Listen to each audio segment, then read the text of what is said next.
Respected Chairman, sir,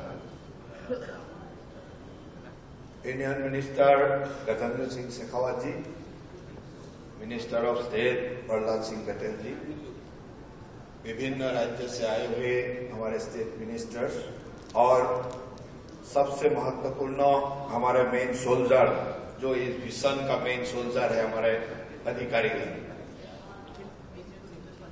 सबसे पहले मैं शेखावत जी और पटेल जी को धन्यवाद देना चाहता हूं कि ये एक बहुत बड़ा विजन लेके मोदी जी का दिशा निर्देशना में ये जो प्रथम अखिल भारतीय राज्य मंत्रियों का सम्मेलन वाटर विजन 2047 इसका अनुष्ठित करने के लिए मैं धन्यवाद देता हूं और ये एक माइलस्टोन बन के रह जाएंगे फ्यूचर जनरेशन के लिए।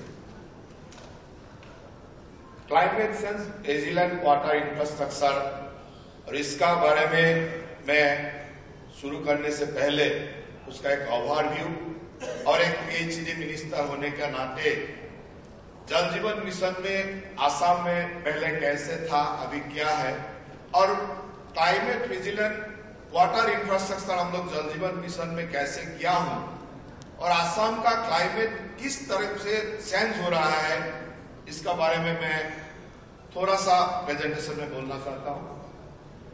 ये climate resilient water supply system में हम जब जाएंगे तब सबसे बड़ा महत्व देना पड़ेगा 3 विषयों में। ये इंफ्रास्ट्रक्चर हम लोग कैसे क्लाइमेट रेजिलेंट बनाए और उसका ऊपर सिस्टम कैसे उसको डेवलप करें और फ्यूचर हम लोग कम्युनिटी को कैसे उसका साथ जोड़े, उसी का आगे रखते हुए मैं कुछ बात बोलना चाहता हूं। हम लोग इसी के लिए प्रिपरेशन कर रहा हूं, एडॉप्शन या तो फ्यूचर रिकवरी, जब ऐसा समय आता है, जब फ्लड आता है, जब ऐसे माहौल आ जाता है, उसको कैसे रिकवरी करें, क्लाइमेट रेजिलेंट हिसाब से हम लोग कैसे रिकवरी करें, उसका ऊपर भी मैं थोड़ा चर्चा करूंगा।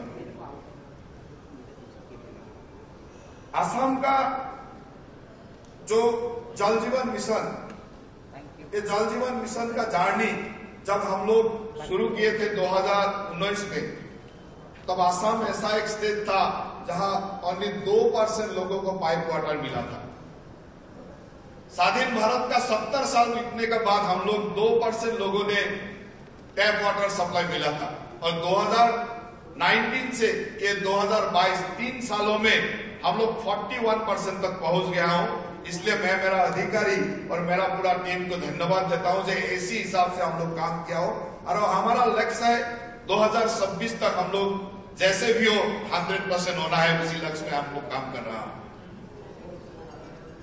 या 24 तक हम लोग 100% में पहुंच जाऊंगा। हम लोग जो इंस्टीट्यूशनल इंफ्रास्ट्रक्चर था, पब्लिक इंफ्रास्ट्रक्चर था, उसमें 2019 में हम लोग ओनली 7% कवर कर रहा था। अभी हम लोग 80% तक पहुंच गया हो, आंगनबाड़ी सेंटर हो या स्कूल हो, इसमें हम लोग 80% तक पहुंच गया हो। और असम का जो 100% विलेज में था वो 2019 में नील था, कोई भी विलेज 100% नहीं था और अभी हम लोग अराउंड 14% तक 2022 में 14% तक पहुंच गया हो और मेरा आशा है जिस लक्ष्य 2024 का जो लक्ष्य है उस लक्ष्य में हम लोग जरूर कामयाब होंगे। असम में जो क्लाइमेट है ऐसा एक क्लाइमेट है जहां पानी ही पानी है, लेकिन पीने के लिए फ्रेश ड्रिंकिंग वाटर का कमी है। जैसे सैमुअल टेलर ने बोला था, water water everywhere water but not to drink a drop of water. So वही हिसाब है, असम में जहां देखे पानी ही देखेंगे, लेकिन फ्लड का टाइम में ऐसा माहौल हो जाता है जब पीने के लिए एक ड्रॉप पानी नहीं मिलता है। असम का जो फ्लड का सिचुएशन या अब देखिए क्लाइमेट चेंज जिस हिसाब से हो रहा है, ये 7 साल में हम लोग अराउंड 0.6 डिग्री उष्णता या तापमान वृद्धि हुआ है, ऐसा असम का माहौल है। और उसका लिए आप देखेंगे असम में क्लाउड बर्स्ट, फ्लड्स, बहुत सारे ज्यादा फ्लड और लास्ट ईयर जो फ्लड हुआ था 2022 में, ये सबसे ज्यादा फ्लड, इस शतिका का सबसे ज्यादा फ्लड इस साल हुआ था। तो ऐसा माहौल हो जाता है, हर इंफ्रास्ट्रक्चर टूट जाता है। ऐसे आप दिखाए स्लाइड में देख ही रहा है, जो हमारा जो डैमेज होता है फ्लड में, और पूरा ऐसा कोई भी इंफ्रास्ट्रक्चर, जैसे जल जीवन मिशन का भी इंफ्रास्ट्रक्चर हर फ्लड में उसको पानी में डूब जाता है, तो सीपेज होना शुरू हो जाता है, इंफ्रास्ट्रक्चर को खराब हो जाता है, ऐसा माहौल होता है। उसका रिकवरी करना भी पड़ता है आफ्टर फ्लड, तो उसी को हम लोग के लिए बहुत ज्यादा चैलेंजेस हो जाता है। और हम लोग एक क्लाइमेट रेजिलेंट जो इसपे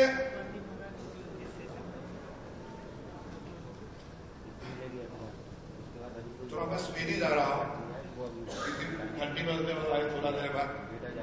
एक क्लाइमेट रेजिलेंट वाटर सप्लाई में हम लोग 3 विषय में ध्यान दिया हूँ। एक है रेजिलेंट इंफ्रास्ट्रक्चर, एक रेजिलेंट सिस्टम और एक रेजिलेंट कम्युनिटी। एक कैसे हम लोग डिजास्टर प्रूफ इंफ्रास्ट्रक्चर बना सकता हूँ, क्योंकि फ्लड प्रूफ इंफ्रास्ट्रक्चर हम लोग को बनाना है, और सोर्स सस्टेनेबिलिटी कैसे हो सकता है उसका ऊपर हम ध्यान दिया हूँ। और रेजिलेंट सिस्टम में हम लोग कैसे डिपार्टमेंट का सब इंटर डिपार्टमेंटल कोऑर्डिनेशन, जैसे हम लोग पीएनआरडी डिपार्टमेंट एंड पीएचईडी डिपार्टमेंट को कैसे कोऑर्डिनेशन में काम कर सकता हूँ, और वाटर क्वालिटी टेस्टिंग और जल मित्र, जिस वॉलेंटियर्स लोगों को हमारा स्कीम में डेप्यूट किया हुआ वॉलेंटियर लोगों को हम लोग जल मित्र बोलता हूँ। जल मित्र को कैसे हम लोग डेवलप कर सकते हो, उसको कैपेसिटी कैसे डेवलप कर सकता हूँ, उसी का ऊपर बहुत ध्यान दे रहा हूँ। और दूसरा बात है कम्युनिटी इन्वॉल्वमेंट के लिए हम लोग कैसे सेल्फ हेल्प ग्रुप को या स्टूडेंट को और हमारे ऑफिसर्स लोगों को कैसे वहाँ अटैचमेंट या जोड़ सकता हूँ, उसका ऊपर में हम लोग काम कर रहा हूँ। सबसे बड़ा बात है ये इंफ्रास्ट्रक्चर के लिए हम लोग जो काम कर रहा हूँ, ये हम लोग अभी जल जीवन मिशन का जितना स्कीम हो रहा है, हम लोग 1 मीटर हाई फ्लड लेवल का ऊपर कर रहा हूँ। Infrastructure 1 metre high flood level का ऊपर कर रहा हूँ। जैसे कोई भी फ्लड आ जाए तो मिनिमम हमारा इंफ्रास्ट्रक्चर ठीक रहे, उसी हिसाब से हम लोग काम कर रहा हूँ। और दूसरा बात यह है कि हम लोग सोर्स जो है, मेन सोर्स वाटर सोर्स, कैसे सरफेस वाटर सोर्स ले सकता हूँ उसका ऊपर ध्यान दे रहा हूँ, क्योंकि हमारा जो नदियां है, ब्रह्मपुत्र हो, बराक हो, या तो बहुत सारे ट्रिब्यूटरीज जो है, उस नदियों में पानी बहुत है, लेकिन उसका बहुत ज्यादा प्रॉब्लम यह है इरोशन का प्रॉब्लम, और बहुत सारे पानी का जो दूषित पानी है उसका प्रॉब्लम है। तो उसको कैसे यूज कर सकता हूँ, क्योंकि सरफेस वाटर यूज करने से ज्यादा फ्यूचर के लिए अच्छा है। और सबसे बड़ा बात है, असम में तो कहीं भी आप 100 मीटर भी कूद ले तो वहां पानी निकल जाता है, लेकिन असम का 14 district fluoride and arsenic area है। 14 डिस्ट्रिक्ट में आर्सेनिक एंड फ्लोराइड है, तो वहां पानी मिल जाता है, लेकिन फ्लोराइड फ्री या तो आर्सेनिक फ्री पानी नहीं मिलता है। तो इसीलिए हम लोग वही सरफेस वाटर को कैसे लेके काम कर सकता हूँ, उसका ऊपर हम लोग काम कर रहा हूँ। और एक रेन वाटर हार्वेस्टिंग, हम लोग एक जोरहाट डिस्ट्रिक्ट में एक पायलट प्रोजेक्ट किया था, जो वहाँ पुराना कुएं थे, जो पुराना कुएं जो बंद हो गया था, ऐसा कुएं में रेन वाटर को हम वहाँ हार्वेस्ट किया था। रेन वाटर को वहां लाके कुएं में डाल दिया था, और वो ग्राउंड वाटर रिसर्च करने के लिए काम करता था, और उसको हम लोग देखा है, उसको बहुत सक्सेसफुल हुआ।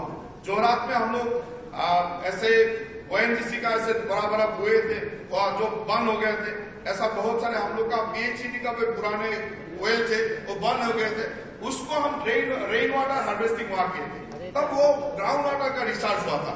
ये पायलट प्रोजेक्ट हम लोग किए थे, वो बहुत सक्सेसफुल प्रोजेक्ट है। हम लोग सोच रहे थे फ्यूचर में ऐसे बहुत जगह में रेन वाटर हार्वेस्टिंग कैसे कर सकता हूँ, उसका ऊपर हम लोग काम करेंगे। उसमें वो दिखा रहा है कि you are downloaded has been started test your speed. हम लोगों ने कम्युनिटी को कैसे इन्वॉल्व कर सकता हूँ, उसको ज्यादा जोर दिया हूँ। ऐसे इंटर डिपार्टमेंटल काम तो हम लोग पीएनआरडी का साथ कर ही रहा हूँ, लेकिन कम्युनिटी को इन्वॉल्व करने के लिए हम लोगों ने ASRM का साथ जो लाइवलीहुड मिशन है उसका साथ हम लोग MOU साइन किया हूँ। और जितना असम में सेल्फ हेल्प ग्रुप है, ये सेल्फ हेल्प ग्रुपों को हम लोग वहाँ काम में लगाया, स्पेशली वाटर टेस्टिंग में। हम लोग हर FSTC, एवरी 10 FSTC 10 से 1 एवरी 10 एफएसटीसी को हम लोग ये सेल्फ हेल्प ग्रुप टेस्ट करना शुरू कर दिया। हर 10 एफएसटीसी को हम लोग टेस्टिंग का शुरू किया हूँ और हम लोगों के एक जल सारथी बोल के एक ऐप बनाया हूँ। इस ऐप का हर एफएसटीसी में हम लोग का सेल्फ हेल्प ग्रुप का महिला जाते हैं, वो लोकेशन में उसको टैग करते हैं और वहां से कुछ क्वेश्चन का रिप्लाई करते हैं, जैसे रेगुलर पानी मिलता है कि नहीं, पानी का शुद्धता कैसा है, उसका क्या वो पैसा देना चाहते हैं, ऐसा 20 क्वेश्चन है। वो क्वेश्चन वहां से अपलोड करते हैं और वही को हम लोग सिस्टम में लेके आता और पूरा आसाम का अभी तक हमारे अराउंड 2 लाख एफएसटीसी का ये वेरिफिकेशन हो गया है, अभी कंटिन्यू चल रहा है और मैं कोशिश कर रहा हूँ जो अभी तक हमारा 27 लाख एफएसटीसी हो गए, अगले 2-3 महीने में 27 लाख एफएसटीसी में हम लोग का महिलाएं जाएंगे और पूरा एफएसटीसी का एक सर्वे करके लेके आएंगे। जब पता चल जाएगा तो एक्चुअली फील्ड में क्या हो रहा है, लोगों का विशुद्ध पीने का पानी मिल रहा है, रेगुलरली मिल रहा है या वो लोग क्या चाहता है, ये पूरा डिटेल्स हम लोग को आ जाएंगे। उसका अलावा हम लोग ने एक स्टूडेंट को 9, 10, 11, 12 का स्टूडेंट को हम लोग यहाँ इन्वॉल्व किया हूँ, जिसको हम एक जलशाला बोल के 2 दिन का उसका वर्कशॉप किया हूँ और ये वो लोग को जलदूत हिसाब से हम लोग एवरी स्कीम में जाने के लिए बोल रहा हूँ, जो वो लोग अपना स्कीम में जाए, स्कीम को देखे, स्कीम का ऊपर और एक्सपेरिमेंट करे एजुकेशनल प्रोजेक्ट का हिसाब से, और वहां से सैंपल कलेक्ट करे, हमारा एनाबेल एक्रेडिटेड लेबोरेटरी में जाकर वो टेस्ट करे और टेस्ट करने का उसका भी एक एक्सपीरियंस हो जाएगा और स्किन का पता भी हम लोगों को चल जाएगा। ये जलदूत को हम लोग अभी भेज रहा हूँ और लास्ट में हम लोग एक प्लान किया हो जो हम लोग असम में गुणोत्सव बोल के हर स्कूल में किए थे। इस बार हम लोग जलोत्सव नाम से हम लोग हर स्कीम में, हर पीडब्ल्यूएसएस में एक ऑफिसर को भेजेंगे, एक दिन के लिए वो एक ऑफिसर वो जलोत्सव का दिन में वहां जाएंगे, वहां पूरा इंस्पेक्शन करेंगे, स्कीम कैसे चल रहा है, कितने लोगों को पानी मिल रहा है, रेगुलरली पानी मिल रहा है कि नहीं, ये पूरा जलोत्सव एक दिन चलेंगे। उसके लिए हम लोग पूरा तैयारी कर रहा हूँ और हम लोग का कोशिश है 2-3 महीने के बाद ये जलोत्सव हमारा हो जाएंगे। तो उसी हिसाब से हम स्टूडेंट को, हमारे ऑफिसर लोगों को, हमारा सेल्फ हेल्प ग्रुप को, कम्युनिटी को डेवलप करके ये जल जीवन मिशन को सक्सेस और क्लाइमेट रेजिलेंट जो कर सकता हो, जैसे सरफेस वाटर, जैसे फ्लड लेवल का ऊपर इंफ्रास्ट्रक्चर बनाना, ये सब करके हम लोग कोशिश कर रहा हूँ। आशा रखता हूँ कि हमारा वहाँ बहुत सारे ये प्रॉब्लम है, जैसे दूसरा जगह से हम लोगों का प्रॉब्लम ज्यादा है, जो बहुत हिली एरिया है, स्प्रिंग से वाटर सोर्स लेना पड़ता है, तो एफएसटीसी कॉस्ट बहुत बढ़ जाता है। कभी कभी सेंट्रल गवर्नमेंट का ये क्वेश्चन आ जाता है कि इतना ज्यादा एफएसटीसी कॉस्ट कहाँ से आ गया। तो हम लोग, आप लोग एक बार जाके देखिए, डिमा हसाओं में जाके देखिए, ऐसा 3 किलोमीटर दूर से पहाड़ी से पानी लेना पड़ता है, 5 किलोमीटर दूर से ऐसा सरफेस वाटर 10 किलोमीटर दूर से लेना पड़ता है, तब एफएसटीसी का कॉस्ट बढ़ जाता है। कभी कभी रिवाइज एस्टिमेट आ जाता है। दोस्तों आप थोड़ा देखिए, उसी को हमको सपोर्ट करिए। हम लोग आपको ये बोल देता हूँ 2024 का जो विजन है 100% हम लोग करके देखेंगे, उसी हिसाब से हम लोग काम करें। धन्यवाद सबके लिए।